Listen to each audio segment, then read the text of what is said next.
Who's there? Just in Justin who?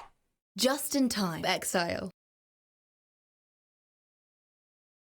Hello everyone. Today, I'm here to talk to you about MLMs. That's right, we're talking about mid-league moneymakers, this time featuring a good old-fashioned pyramid scheme with Alva and Incursion. This is a zero investment strategy that ages like wine the longer you get into a league. The mechanic has you going back in time, building temples, and selling those temples to other players to make money in present day. Let's quickly go over how this works.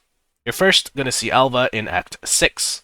Talk to her and she'll tell you her life story and how she's been looking for a temple. This is where you come in. You're going to help her find the location of the temple by going back in time and building it yourself. This is what we call an incursion. Upon completing 12 incursions, the temple will be complete, and its location and rewards will be revealed. You can either talk to Alva and rate the temple yourself, or you can itemize it by turning it into a chronicle, which can be traded to other players. Each incursion is going to send you to a room in the temple. Here, you must kill one of two architects.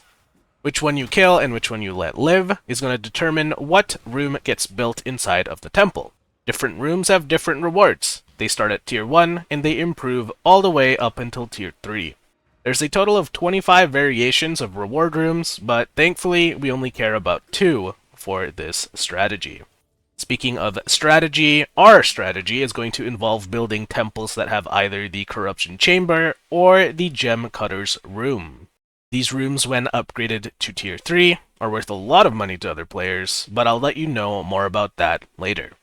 Our goal is to build one or both of these rooms, connect them to the temple's entrance, and then reveal the temple's location in present day. All of this might seem a little bit overwhelming if you've never done Incursion before, so let's go build our first temple together. Then I'll talk about the Atlas passives you need for doing this strategy. Alright, so we're going to do a quick demonstration of how I run incursions in my maps. First thing we're going to do is talk to Alva and click View Temple. So you see here that we have 12 incursions remaining, that most of the rooms are either tier 1 or they have no tier, and there's no pathways connecting all of these rooms together. So my goal is to find the target rooms that we want. In this case, we have a Gem Cutter's Workshop here. We want to get that upgraded to tier 3. And we want to convert any of these random rooms into a Corruption Chamber, if at all possible, and then we want to upgrade the Corruption Chamber to tier 3 as well. Right, this is a random chance of it happening. It's not guaranteed, so that's kind of the puzzle or gameplay loop when we are doing incursions. The other thing you want to do is you want to get the main path connected to the apex, as well as connected to your target rooms, or all rooms if possible. So let's go into the map device and put in our strand. Each map will have 4 incursions if you did your Atlas passives right, so we only need a total of 3 maps to do one temple.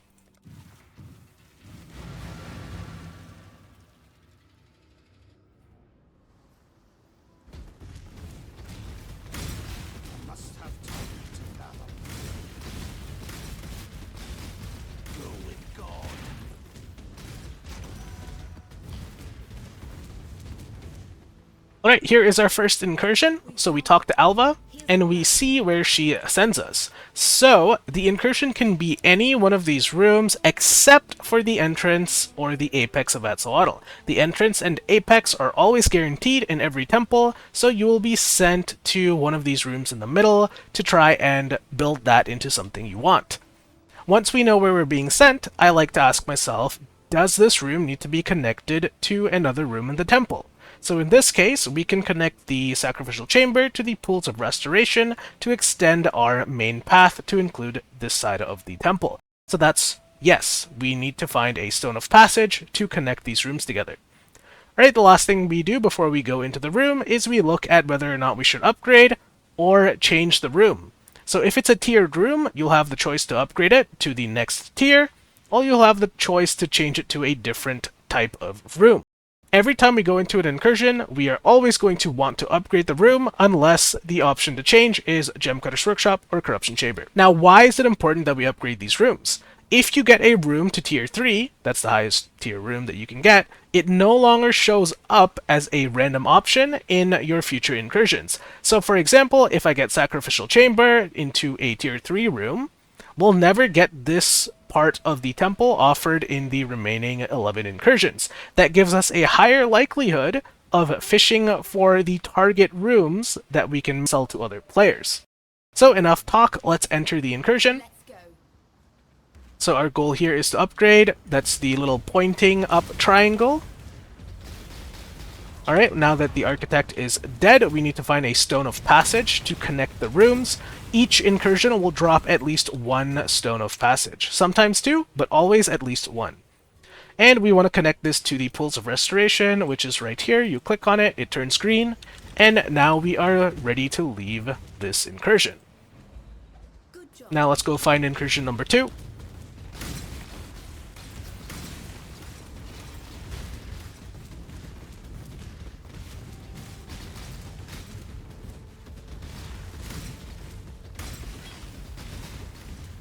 Okay, here is incursion number 2. So same idea.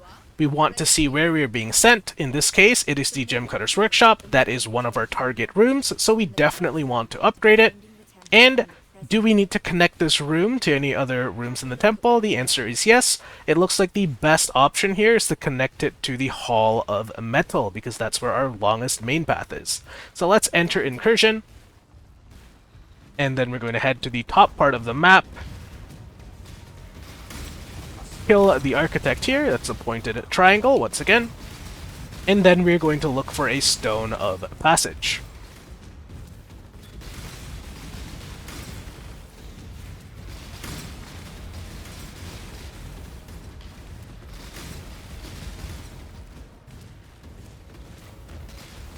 Alright, there it is, the Stone of Passage. Remember that every incursion drops at least one. So sometimes that might be the last mob in the incursion, so don't leave early thinking that you didn't find a Stone of Passage here. It's definitely there, you just need to find it. So where are we connecting this to? Hall of Metal, which is in the top over here. And then we can leave. Alright, let's go find incursion number 3. Alright, here is incursion number 3. So we are being sent to the pits. This is a tierless room, which means we can pick either option to change this room into. Alright, and it doesn't matter which, unless that option is the Corruption Chamber or the Gemcutter's Workshop. Does it need to be connected? Yes, we can either connect it to the Tempest Generator, Pools of Restoration, or Hall of Metal. All of these are connected to the main path, so let's go ahead and do that.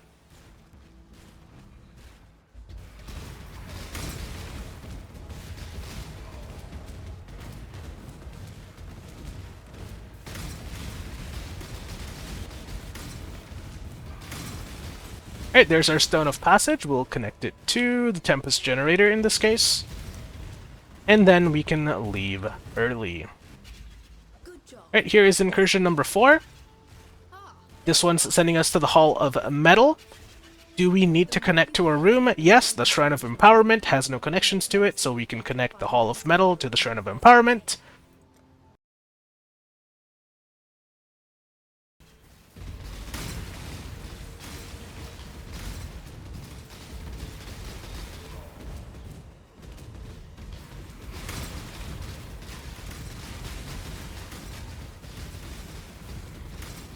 Alright, a little laggy here, lots of monsters in this area. And there's our Stone of Passage. So we are connecting this to the Shrine of Empowerment that is in the bottom over here. Oh, we got 2 Stone of Passages. So the second one is unfortunately a little bit useless. So I'm not even going to bother connecting. Okay, so that was all 4 incursions in our first map. We're gonna boss rush to the end, kill the boss for a chance for a Keurig mission. No Keurig mission, that's okay. We now go to the next map. And we rinse and repeat until our temple is done. Okay, 1 more incursion left. And we just upgrade it, and that should be the temple complete.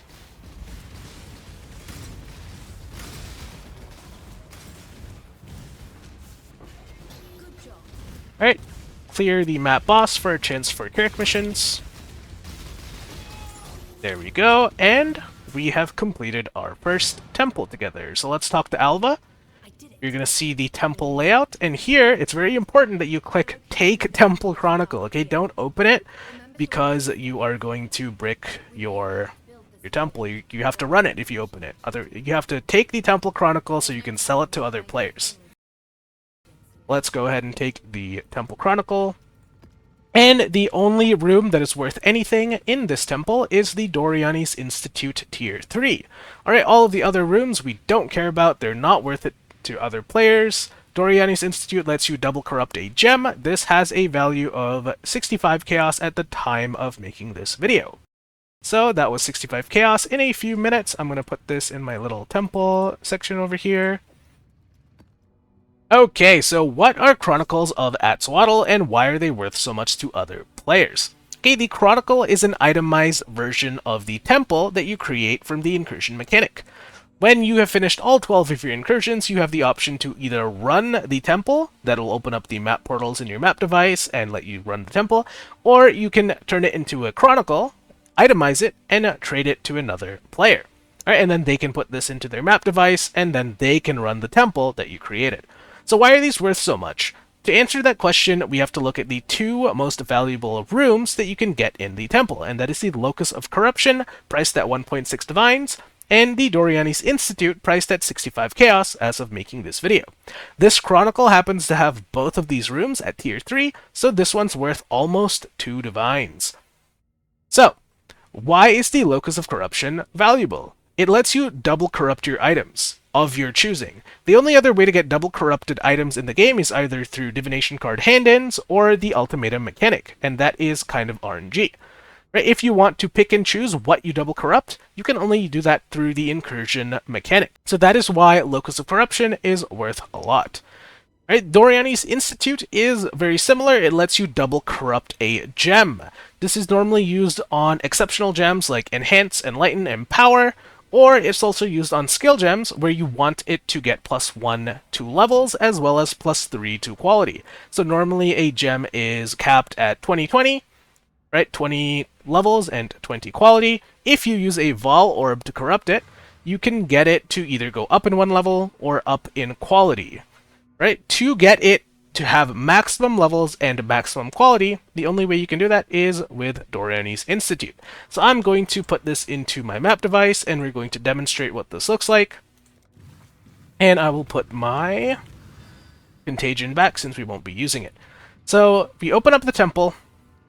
It's just like running a map, and we're going to see where the rooms are. So it looks like the Locus is here, and the Institute is here. Right, so once I get to the Locus of Corruption, I just clear the monsters around because I don't like getting attacked when I'm doing stuff.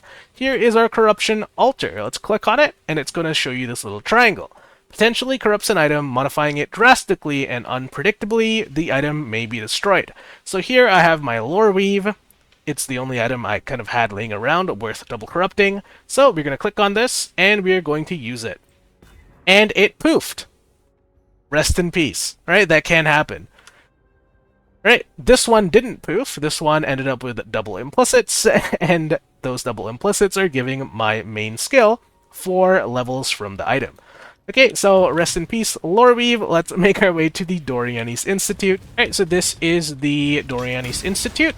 Here you'll find some chests with some gems in it. You can open it if you like. There should be 3 chests in a tier 3 Doriani's Institute. But the main thing I'm doing here is just clearing the room, because once again, I don't really like being attacked while I am doing interface stuff. Okay, so everything is dead. So here we find a little bench called the Lapidary Lens. So corrupts a skill or support gem, modifying it unpredictably twice. Right, so it's basically double Vol Orb. So like we did with the Lore Weave, I'm going to take this and I'm going to use it on my Enhance support here. And we ended up just getting +3 to quality. Alright, since we got +3 to quality and the gem level didn't go up, it means that the second Vol Orb rolled nothing. So that's why people double corrupt these, is because if one of the Vol Orbs fails and does nothing, the second one might do something that is beneficial.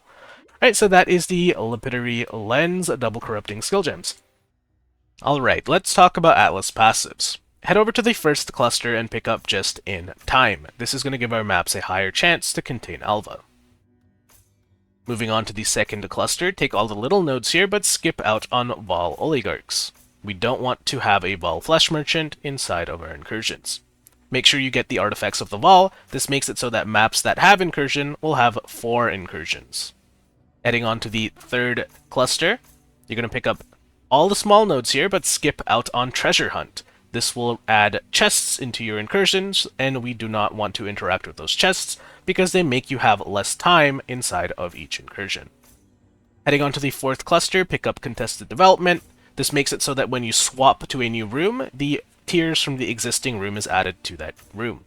Resource Allocation makes it so that when you upgrade a room, sometimes you get 2 tiers instead of just 1. Heading over to the last cluster, pick up all these small nodes here and take Time Dilation. This doubles the amount of time you get to spend in incursions when you kill monsters. If you have any points to spare, I recommend getting Curec missions. So go to the center of the map and pick up Commissioned Officer, and then go to the bottom left and right side of the atlas and pick up all the little nodes there for Curec mission chance.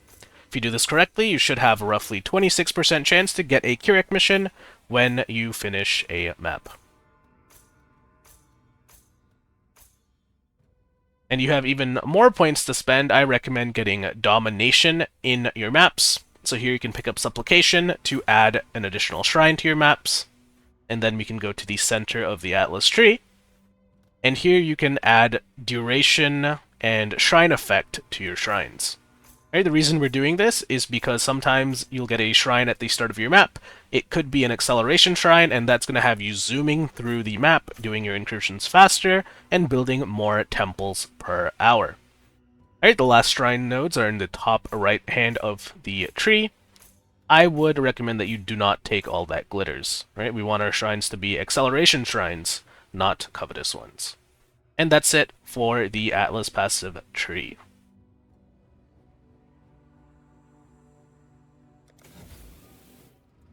Okay, so here I want to demonstrate when and how to use the Incursion Scarab of Timelines. So very quickly, this Scarab is going to make it so that the final architects slain in the area will drop an itemized temple. This temple is going to have a duplicate layout of whatever temple you've made so far. The only catch is that the tiers of those rooms in that layout will be randomized. So if we click View Temple, you'll see here that I have 4 incursions left, and we have the Corruption Chamber in the layout. Okay, the only time you should use the Incursion Scarab of Timelines is when you have the Corruption Chamber, or any of its higher tier variants, available and open in the layout. So you're looking for something like this. Let's go ahead and put our map into the map device alongside the Incursion Scarab of Timelines.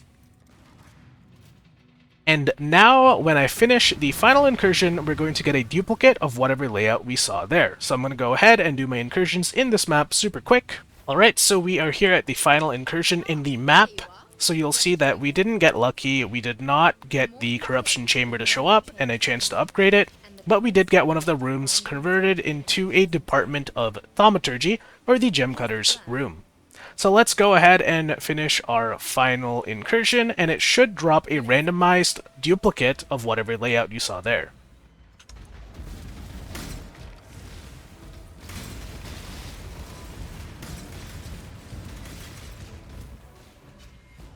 Right, and there is our duplicate Chronicle of Axolotl. Let's pick it up, and let's have a look at what it has.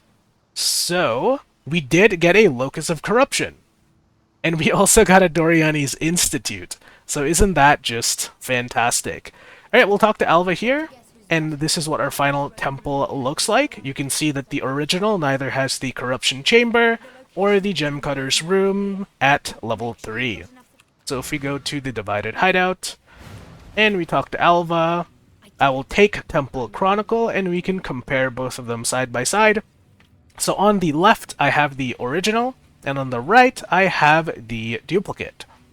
So, looking at the key rooms, we have Corruption Chamber, Tier 1, and we have Department of Thaumaturgy, Tier 2.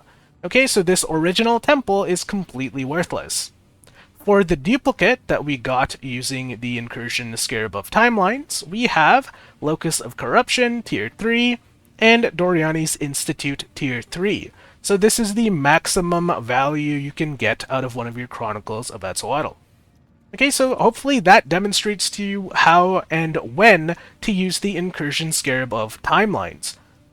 Alright guys, so we're back here. We just ran 144 Tier 3 Strand maps, and I think I mentioned this earlier in the video, but the reason I picked Strand is because it's a linear map, and you will never miss Alva on your way to the boss. So let's do a quick look at the revenue that I earned from this strategy. If I hold down Alt here, you'll see that we made 91 Divine Orbs and we made 425 Chaos Orbs. And the reason I say revenue is because I also ended up using about 85 Scarabs of the Timeline. So I have that set up here, okay, 84, and if you check the divine value, that's about 80 divines that I spent on scarabs to do this strategy. Now, don't get the wrong idea here, you don't need the scarabs to make money off the strategy, it's just a more multiplier on how much money you can earn. Alright, this is quite literally the best zero investment strategy for white maps, and you can ramp it up using scarabs. Now, I don't know if I already mentioned the Kirax here, but we did get 60 Kirak missions from doing the 144 Strand maps. And if we go to Commander Kirak here, let me just open a Kirak mission up. Okay, just any Kirak mission. Alright, that resets the vendor. We go to purchase items here, and I can purchase a stack of Cartographer's Chisels for 8 Chaos, and I can sell it for 16 Chaos. Alright, so there it is. There's our 20 chisels sold for 16 Chaos. So, if we take an 8 Chaos profit for all of these Kirak missions, that equates to about 480 Chaos that we made from Kirak missions, okay? So, this took me around 11 hours. Definitely not bad for a white map strategy. And that's all I have for you guys today. If you enjoyed watching, then please leave a like or comment below, or subscribe if you want to see more videos like this one. Thank you guys, and I'll see you soon with another video.